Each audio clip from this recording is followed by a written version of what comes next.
Students, hope you are doing well. Today we will start a new chapter, chapter 6, that is combustion and flame. In this video, we will learn combustion, types of combustion, ignition temperature, inflammable substances, fire extinguisher, flame and its structure, calorific value, global warming and acid rain.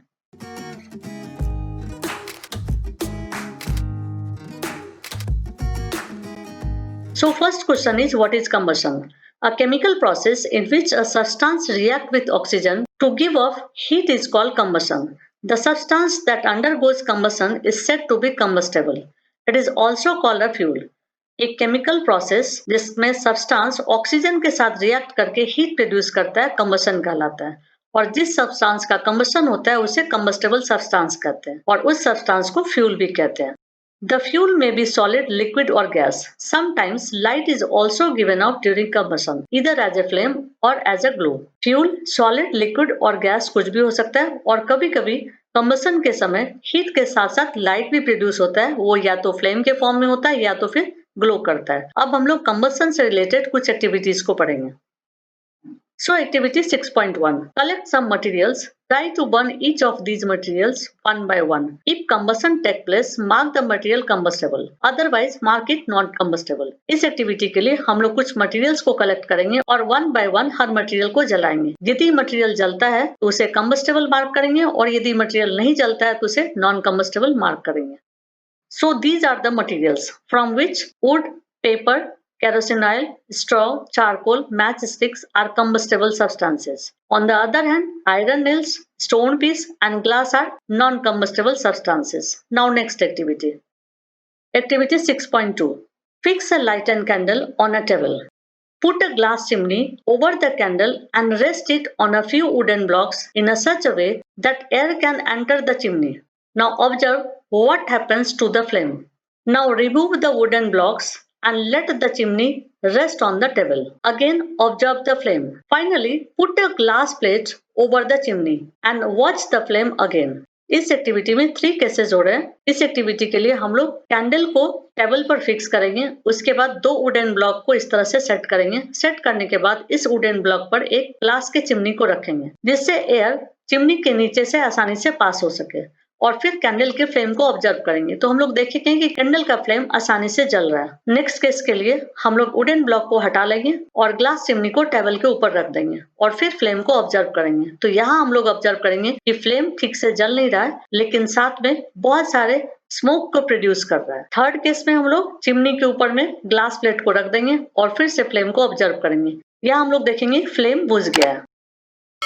We find that for combustion, air is necessary. हम पाते हैं कि combustion के लिए air necessary है. The candle burns freely in case A, when air can enter the chimney from below. In case B, when air does not enter the chimney from below, the flame prickles and produces smoke. In case C, the flame finally goes off because the air is not available. सब समझाई दिए थे पहले. So conclusion is, for combustion, air is necessary. Now next activity, activity 6.3. इस activity को भी हम लोग 6.2 की तरह ही करेंगे, लेकिन यहाँ पर बर्निंग कैंडल की जगह पर बर्निंग वुड या चारकोल लेंगे और कंक्लूजन भी हम लोग का सेम होगा कि कंबशन के लिए एयर नेसेसरी है. Now you might have heard that when the clothes of a person catch fire The person is covered with blanket to extinguish fire. कह रहा है कि आपने सुना होगा कि जब किसी पर्सन के क्लोथ में आग लगता है तो उसे ब्लैंकेट से कवर कर दिया जाता है उसके आग को बुझाने के लिए. Can you guess why? क्या आप गेस कर सकते हो ऐसा क्यों? तो आंसर होगा to stop the supply of oxygen which is essential for combustion. ऐसा इसलिए किया जाएगा जिससे एयर का सप्लाई जो है बंद हो जाए, और एयर का सप्लाई जैसे ही बंद होगा तो कंबशन बंद हो जाएगा. Have you heard of forest fire? क्या आपने फॉरेस्ट फायर के बारे में सुना है? During extreme heat of summer, at some places, dry grass catches fire. From the grass, it spread to trees, and very soon, the whole forest is on fire. It is very difficult to control such fire. कह रहा है कि बहुत ज्यादा गर्मी में कहीं कहीं ग्रास में आग लग जाता है और फिर ग्रास से ट्रीज में आग लग जाता है, फिर आग पूरे फॉरेस्ट में फैल जाता है जिसको कंट्रोल करना बहुत मुश्किल होता है. अब हम लोग पढ़ेंगे कि आग कैसे लगता है.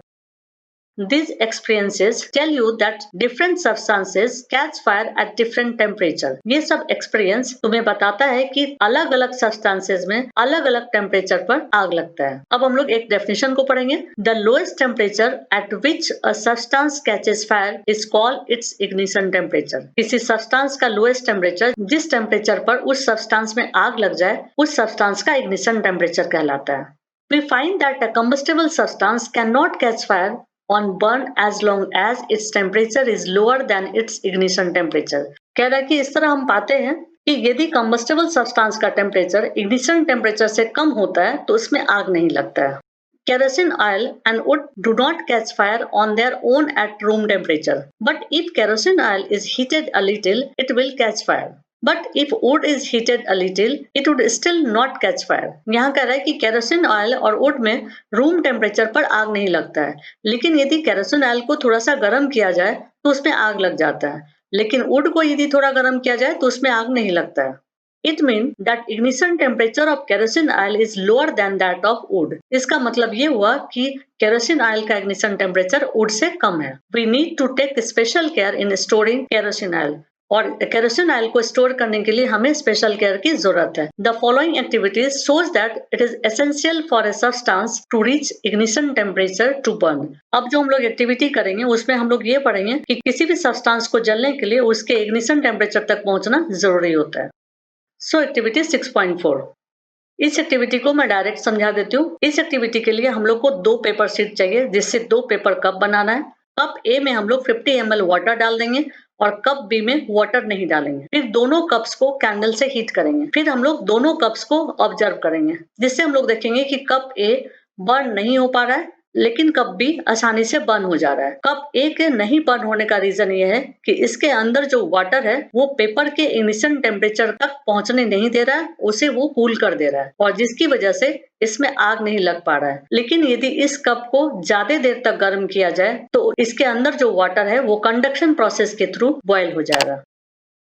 If we continue heating the cup, we can even boil water in the paper cup. बता ही चुके हैं पहले। The heat supplied to the paper cup is transferred to water by conduction. So, in the presence of water, the ignition temperature of paper is not reached. Hence, it does not burn. समझा चुके हैं पहले।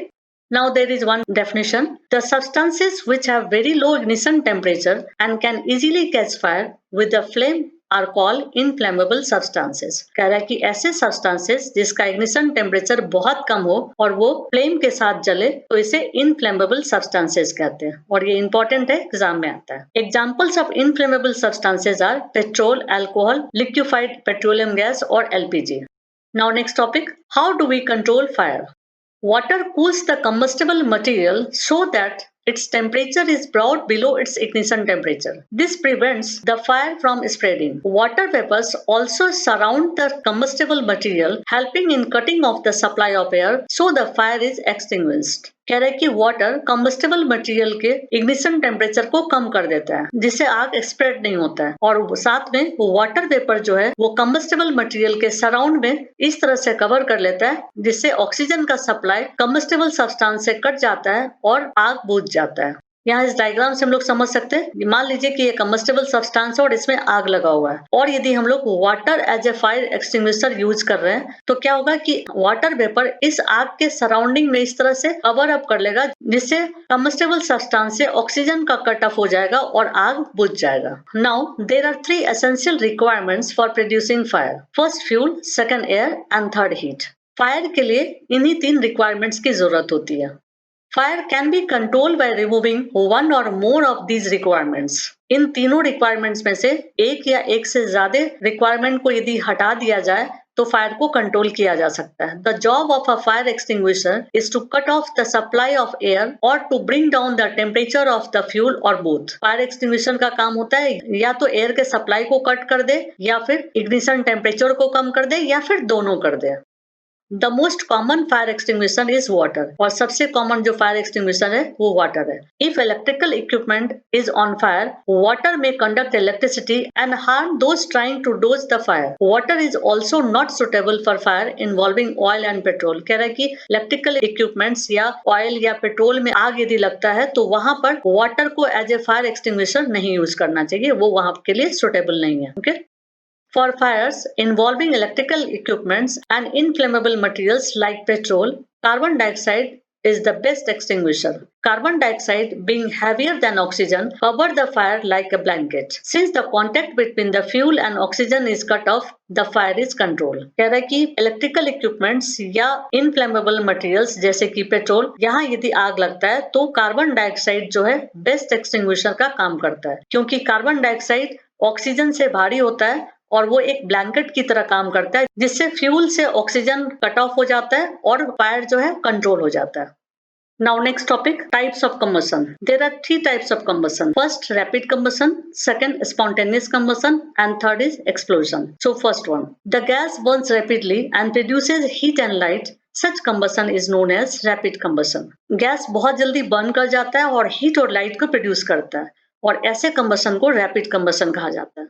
There are substances like phosphorus which burns in air at room temperature. कुछ ऐसे substances है जैसे कि phosphorus room temperature पर ही burn कर जाता है।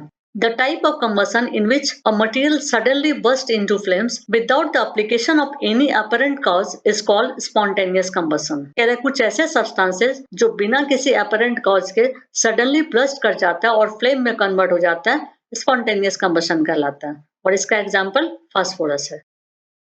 Now next one, a sudden reaction take place with the evolution of heat, light and sound. A large amount of gas formed in the reaction is liberated. Such a reaction is called explosion. कह रहे कि एक sudden reaction के साथ heat, light और sound का evolution हो और साथ में बहुत सारे गैस लिबरेट हो, तो इस तरह के रिएक्शन को एक्सप्लोजन कहा जाता है, और एक्सप्लोजन का एग्जाम्पल क्रैकर होता है। Now next topic is flame.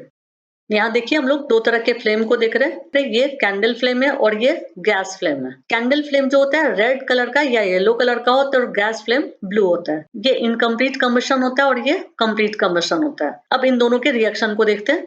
जो इनकम्प्लीट कम्बशन है उसका रिएक्शन होता है gas plus oxygen, it gives water plus carbon dioxide plus carbon monoxide plus heat. And blue flame जो है, जो कंप्लीट कम्बशन है, उसका रिएक्शन है gas plus oxygen, it gives water plus carbon dioxide plus heat. Now structure of a flame. The substances which vaporize during burning give flames. For example, kerosene oil and molten wax rise through the wick and are vaporized during burning and form flames. Charcoal on the other hand does not vaporize and so does not produce a flame. कह रहा है कि substances जो burning के समय vaporize होता है वो flame देता है। इसका example kerosene oil और molten wax है, और इसके दूसरी तरफ charcoal burning के समय vaporize नहीं होता है, इसलिए इसमें flame नहीं होता है। अब इस डायग्राम से हम लोग फ्लेम के स्ट्रक्चर को पढ़ेंगे। ये बर्निंग कैंडल है और इस कैंडल के फ्लेम का जो आउटर मोस्ट लाइन है इसे outer zone of complete combustion कहा जाता है। ये ब्लू कलर का होता है और इसका दूसरा नाम नॉन ल्यूमिनस जोन होता है। ये फ्लेम का हॉटेस्ट पार्ट होता है। अब आउटर लाइन के अंदर जब हम आते हैं तो ये मिडिल वाला पार्ट जो है इसको middle zone of partial combustion कहा जाता है। ये येलो कलर का होता है, इसका दूसरा नाम ल्यूमिनस जोन होता है और इसमें मॉडरेट हीट होता है। इसके और अंदर यदि जाते हैं तो ये जो छोटा सा स्ट्रक्चर आपको दिख रहा है ये innermost zone of unburned wax vapours है।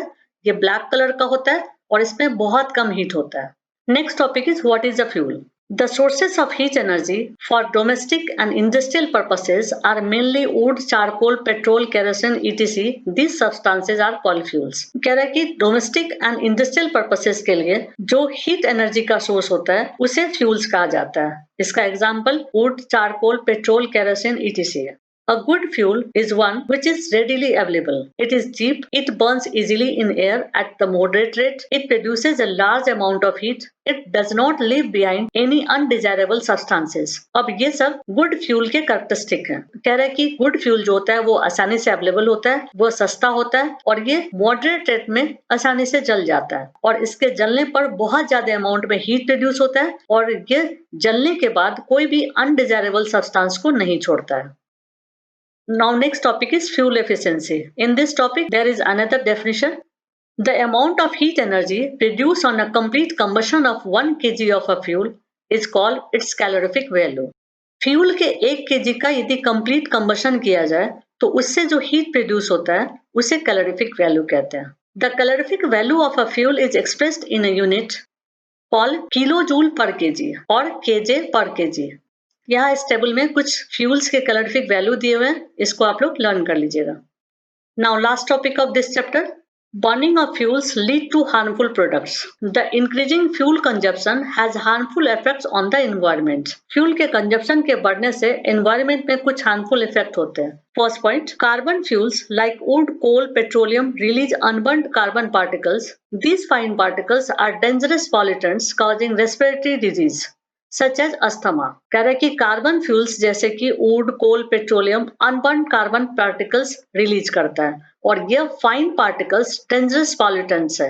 इसकी वजह से रेस्पिरेटरी डिजीज होता है जैसे asthma. Now second point, incomplete combustion of these fuels gives carbon monoxide gas. It is a very poisonous gas. It is dangerous to burn coal in a close room. The carbon monoxide gas produced can kill persons sleeping in that room. Second point में कह रहा है कि इस fuel के incomplete combustion से carbon monoxide gas release होता है. यह बहुत पॉइजनस गैस होता है और बंद रूम में यदि कोल को जलाया जाए तो बहुत खतरनाक होता है और यदि उस रूम में कोई पर्सन सो रहा हो तो वो मर सकता है. Now third point, combustion of most fuels releases carbon dioxide in the environment. Increased concentration of carbon dioxide in the air is believed to cause global warming. अधिकतर fuels carbon dioxide gas environment में release करता है जिससे environment में CO2 का concentration बढ़ रहा है और ग्लोबल वार्मिंग उसका एक रीजन है. Now fourth point, burning of coal and diesel release sulfur dioxide gas. It is an extremely suffocating and corrosive gas. Moreover, petrol engine give off gaseous oxides of nitrogen. Oxides of sulfur and nitrogen dissolve in rainwater and form acids. Such rain is called acid rain.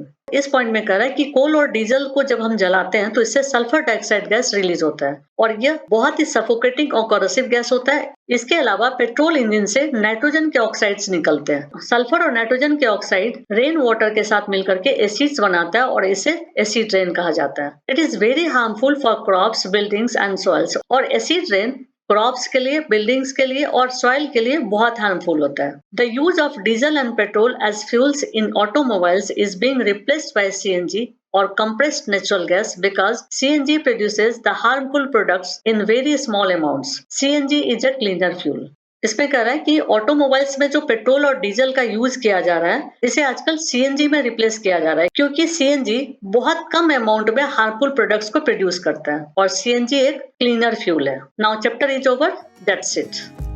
यदि आपको video पसंद आए तो like कर दीजिएगा और आगे के वीडियोस को देखने के लिए सब्सक्राइब कर दीजिएगा.